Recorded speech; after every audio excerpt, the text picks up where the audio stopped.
मौलवी बनाए गए अलग से, उनको मुसलमान भेजा गया तो ताकि छोटे लाभ आएगी जो है उसके काम कर रहे हैं, बढ़ते बढ़ते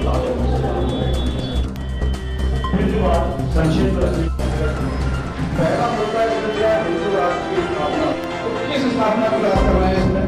पहला हमें कहा उसमें सहमत कोई।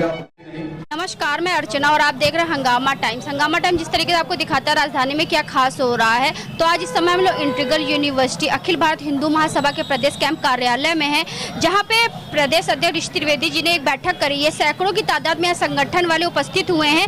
सनातन भारत कैसे बने इसको लेकर के प्रेस वार्ता करी गई है। साथ में हिंदुओं के लिए कुछ ऐसे मुद्दे हैं जो वो केंद्र सरकार और राज्य सरकार के सामने रखेंगे, जहाँ पे उन्होंने मांग करी है कि सभी हिंदू एक साथ संगठित हो, चाहे वो किसी भी संगठन के हो या किसी भी दल के हो, लेकिन जब भारत की बात हो तो वो एक साथ हो। तो अंदर चलते हैं, आज जो प्रेस वार्ता रखी गई उसके बारे में बात करते हैं। बैठक में हम लोग का एकत्रित उद्देश्य नहीं था। देखिए, त्रुटियां बहुत हैं, कमियां बहुत हैं, और उन कमियों को दूर करने वाला और कोई तीसरा नहीं है, हम ही सब लोग हैं। अगर हम सब लोग मिलकर के किसी बुराई को, किसी कमी को दूर करना चाहें तो आराम से वो सारी कमियां दूर हो सकती हैं। हम लोगों की की बात करता हूँ, हमारे 2 उनके 40, ये कहाँ से संभव है?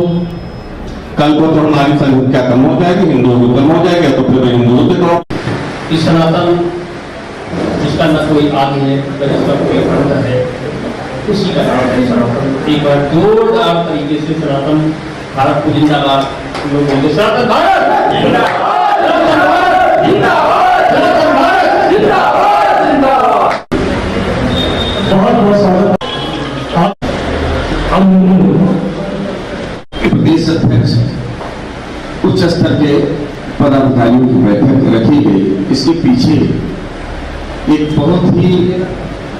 बहुत सोची समझी, आज काफ़ी पदाधिकारी हमारे कई संगठनों से यहाँ उपस्थित हुए। सनातन भारत एक ऐसा नाम दिया गया है कि जिसको लेकर के मैं चाहता हूँ कि जितने भी छोटे बड़े संगठन हैं, छोटी छोटी पार्टियां हैं, सभी सामूहिक रूप से एक साथ भारत सनातन मंच पर आएं और अपने संघर्ष को इस बुलंद करें, तेज करें, जिससे कि जो हम लोग बट करके जो कार्यक्रम करते हैं, क्योंकि सभी एक ही कार्यक्रम करते हैं, सभी हिंदू राष्ट्र चाहते हैं, सभी जनसंख्या नियंत्रण चाहते हैं, लेकिन हम लोग कहीं ना कहीं अलग अलग बट करके वो कार्य कर रहे हैं। इसलिए सनातन भारत एक नाम दिया गया है कि जिसके बैनर तले सभी छोटे बड़े संगठन आकर के और एक विशाल शक्ति के रूप में हम लोग उभर करके आए और अपनी आवाज को शासन तक, प्रशासन तक पहुँचाएं। सर, 2024 चुनाव आ रहा है लोकसभा का, क्या रणनीति रहेगी? क्या तीसरे विकल्प के रूप में आप लोग कार्य करेंगे? कोई राजनीतिक चर्चा नहीं हुई है। हम लोग हिंदुत्व को लेकर के, सनातन को लेकर के चर्चा किया है, उस पर मंथन कर रहे हैं, चिंतन कर रहे हैं, और अभी कोई ऐसी हमारी योजना नहीं है चुनाव को लेकर के। क्या विषय क्या आज का मुख्य विषय यही था कि जो हम लोग छोटी छोटी पार्टियां और संगठन के रूप में कार्य कर रहे हैं, उसको कैसे व्यापकता दी जाए और कैसे सब लोग संगठित होकर के एक साथ एक आवाज बुलंद किया जाए। कहते हैं ना कि आवाज दो, हम एक हैं। तो अब वो स्थिति आ गई है कि हम लोगों को जातगत जो संगठन है या जो भी पार्टियां हैं, कोई यादव ब्राह्मण सभा है, कोई यादव सभा है, सब लोग एक साथ सनातन में आकर के और सभी समाहित रूप से हम कार्य करें, जो कि जिसका प्रभाव शासन और प्रशासन तक पहुंचे और आम जनता तक पहुंचे। सर, जमीनी स्तर पर ये कैसे कर पाएंगे आप? काफी कठिन विषय है। बिल्कुल कठिन विषय है, लेकिन हम लोग प्रयास करते हैं और संघर्ष ही जीवन है। हम संघर्ष कर रहे हैं, वैसा नहीं है कि हो नहीं सकता। आज भाजपा यदि सरकार में बैठी है तो वो भी यही कर करके बैठी है। उन्होंने भी सनातन को, हिंदुओं को जोड़ने का कार्य किया है।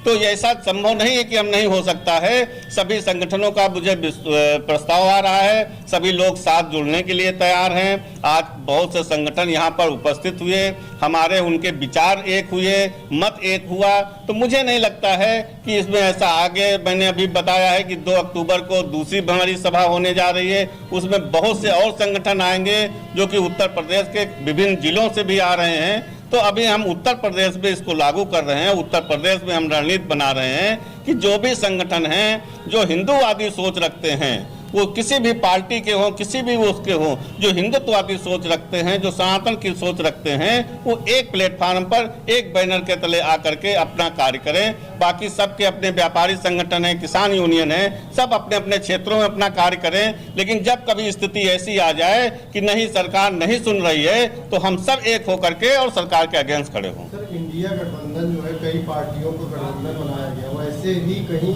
सनातन भारत जो है एक प्रकार की अपनी भागीदारी सनातन की तो सुनिश्चित नहीं कराना चाहता। ये राजनीतिक मंच नहीं है, मैं पहले भी आपसे बता चुका हूँ। ये हमारा एक संगठन है और संगठन के नाते हम हिंदुत्व पे और सनातन पर चिंतन कर रहे हैं। कैसे हमारा देश हिंदू राष्ट्र होगा, कैसे हमारी रामचरितमानस जो है वो राष्ट्रीय ग्रंथ घोषित हो, हम इन सब चीज़ों को लेकर के चिंतन के लिए बैठे हैं। अभी यहाँ पर कोई राजनीतिक वैसी चीज़ नहीं है। वो जो इंडियन बना है वो राजनीतिक पहलू है, राजनीतिक पार्टियाँ उसमें जुड़ी हैं, वो उनका कार्य है, वो जान सकते हैं। राम केवल मिश्रा, महासचिव ब्राह्मण परिवार। ब्राह्मण परिवार एक ऐसी संस्था है जो समाज में बिखरे हुए लोगों को, वर्गों में बटे हुए लोगों को एकता के सूत्र में बांधने का प्रयास कर रही है, समाज में जागरूकता फैला रही है। यद्यपि इसका नाम जातीय है, लेकिन हमारे ब्राह्मण परिवार का जो मूल सूत्र है, जो हमारे सनातन का सूत्र रहा है, सर्वे भवन्तु सुखिनः, सर्वे सन्तु निरामयाः, सर्वे भद्राणि पश्यन्तु, माँ कश्चित् दुर्भाग् भवेत्। हम लोग वसुधैव कुटुम्बकम की भावना से काम कर रहे हैं और हमारे अखिल भारत हिंदू महासभा के जो प्रदेश अध्यक्ष हैं, हमारे छोटे भाई ऋषि त्रिवेदी जी ने आज विभिन्न संगठनों को आहूत करके एक समन्वित शक्ति के रूप में समाज में उपस्थित होने के लिए बुलाया है।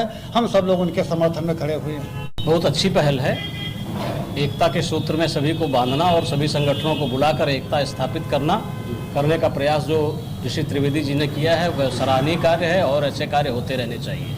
मैं एडवोकेट आशुतोष शुक्ला, राष्ट्रीय अध्यक्ष अखिल भारतीय सवर्ण महासभा। आज जो ये बैठक की गई है सनातन भारत की बड़े भाई ऋषि त्रिवेदी जी के द्वारा, ये सभी संगठनों को मिला के एक महासंगठन तैयार किया जा रहा है जो सनातन को एक के लिए लगातार निरंतर प्रयास करेगा। और इसी और आशा उम्मीद के साथ हम बैठे हैं कि हमने जो अपनी मांगे रखी है उसे सरकार से मनवाएंगे। सर्वप्रथम मैं आपको बता दूं कि आज के जो यहाँ अखिल भारतीय हिंदू महासभा के प्रदेश अध्यक्ष ऋषि त्रिवेदी जी ने जो एक सभा का आयोजन किया है, इसमें तमाम संगठनों के अध्यक्षों को बुलाया, जहां हमको भी निमंत्रण मिला और मैं हिंदू समाज पार्टी का पूर्व प्रदेश अध्यक्ष रह चुका हूं। तो अध्यक्ष चंद्रभान शर्मा जो आज इन्होंने पहल की है, ये शुरुआत है। मैं चाहता हूं कि इस पहल को ये आगे बढ़ाएं और जरूर सभी संगठन इकट्ठे होंगे, ये निश्चय। श्याम जी मिश्रा, आज़ाद भारतीय किसान यूनियन का अध्यक्ष हूँ और आज हमारे बड़े भाई ऋषि त्रिवेदी जी ने बहुत ही अच्छा एक सनातन भारत नाम से एक मंच तैयार किया है, जिसमें हर मुद्दे को लेकर ये लड़ाई लड़ने के लिए तैयार हैं। इनमें कुछ मुद्दे हैं जिनमें आज़ाद भारतीय किसान यूनियन इनके साथ है। मैं अंतर्राष्ट्रीय महामंडलेश्वर बाबा महादेव, अखिल भारत हिंदू महासभा का प्रदेश प्रवक्ता और अन्य कई संगठनों का पदाधिकारी, आज यहाँ सनातन भारत संगठन के द्वारा सबका बैठक आहूत की गई, जिसमें सभी संगठनों के प्रदेश अध्यक्ष, राष्ट्रीय अध्यक्ष और उनके विशेष पदाधिकारी यहाँ उपस्थित हुए। हिंदुत्व के जो ज्वलंत मुद्दे हैं उन पर यहाँ पर विचार किया गया और सबकी सर्वसम्मति से ये विचार किया गया कि जो जरूरी चीज़ें हैं जिसमें मानव समाज का हित है, सनातन धर्म का सम्मान एवं जीत है, तो वह कार्य अब किया जाएगा। आगे की रणनीति है, हम लोग आगे बैठ करके जो बैठक की गई है और उसमें कैसे कार्य करेंगे वो हम अपने पदाधिकारियों के बीच बैठकर निर्णय लेंगे। तो आज हम लोग आए थे अखिल भारत हिंदू महासभा के प्रदेश कैंप कार्यालय में, जहां पे सनातन भारत को लेकर बैठक करी गई, जहां पे सैकड़ों की तादाद में हमने आपको दिखाया कि कई संगठन वाले यहां पे मौजूद हुए थे, जिनकी मांग थी भारत एक हो, सनातन भारत बने। जहां हिंदू राष्ट्र निर्माण के लिए अखिल भारत हिंदू महासभा के प्रदेश अध्यक्ष ऋषि त्रिवेदी जी ऐसे ही हिंदुओं को एक करते रहते हैं, तो उनकी भी जो नीति है हिंदू संगठित हो और एक विशाल संगठन बने। कभी भी जो भी हिंदुओं के लिए कोई भी मदद हो या कोई मुद्दा हो, उसमें सभी संगठन, हिंदू संगठन एक साथ खड़े खड़े हों। तो हमने आपको जिस तरीके दिखाया कि आज अखिल भारत हिंदू महासभा के प्रदेश कैंप कार्यालय में सनातन भारत कैसे बने इसको लेकर के एक बैठक हुई थी, जहां पे हमने प्रदेश अध्यक्ष ऋषि त्रिवेदी जी से भी बात करी और आए हुए लोगों से भी बात करी, जिन्होंने बताया सनातन भारत को लेकर के उनकी आगे की क्या रणनीति रहेगी। तो इसी के साथ मैं अर्चना आज से इजाज़त लेना चाहूँगी। धन्यवाद, बने रहिएगा हंगामा टाइम न्यूज़ चैनल के साथ। हंगामा टाइम्स की तमाम खबरों को देखने के लिए हंगामा टाइम्स को सब्सक्राइब कर लीजिए और बेल आइकन दबा लीजिए। अगर आपको ये वीडियो अच्छा लगा हो तो लाइक बटन प्रेस कर अपनी प्रतिक्रिया हमारे कमेंट बॉक्स में देना।